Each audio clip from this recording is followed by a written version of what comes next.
Setiap hari, tanpa kita sadari, begitu banyak makanan berakhir di tempat sampah. Bukan karena basi, bukan karena tidak layak makan, tetapi karena kebiasaan kecil yang tampak sepele. Seperti mengambil makanan terlalu banyak, terburu-buru memilih menu, atau bahkan meninggalkan makanan hanya karena sudah kenyang setengah jalan. Kita, para anak muda, seringkali lupa bahwa setiap sisa yang tertinggal berarti ada proses panjang yang sia-sia. Mulai dari petani, distribusi, hingga tenaga yang menghidangkannya. Inilah salah satu penyebab terbesar dari meningkatnya food waste di sekitar kita.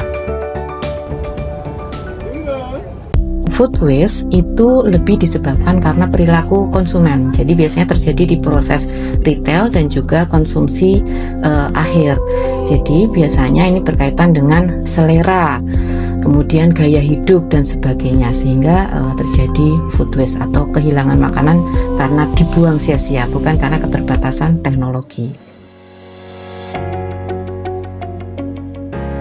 Food waste dimulai dari keputusan yang paling sederhana. Apa dan berapa banyak yang kita ambil? Di kantin sekolah, di kampus, bahkan saat nongkrong di kafe.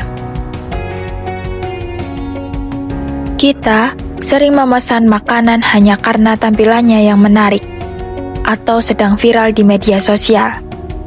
Kadang, kita makan bukan karena lapar, tetapi karena ikut-ikutan tren. Yang pada akhirnya, makanan itu tersisa begitu saja. Tanpa kita sadari, kebiasaan-kebiasaan inilah yang menciptakan tumpukan sampah makanan setiap harinya. Ketika makanan terbuang, yang pergi bukan hanya sisa di piring, namun juga ikut hilang air yang digunakan untuk menanam, energi yang dipakai untuk memasak, dan proses panjang yang telah dilalui dari lahan pertanian hingga ke meja makan. Saat sisa makanan itu membusuk di tempat pembuangan, ia menghasilkan gas metana, gas berbahaya bagi lingkungan, dan mempercepat perubahan iklim. Jadi, setiap suapan yang kita sia-siakan sebenarnya meninggalkan jejak besar bagi bumi. Gerakan makan tanpa sisa ini sebenarnya sederhana.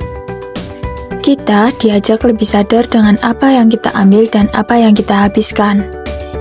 Bukan harus makan banyak, tetapi makanlah secukupnya.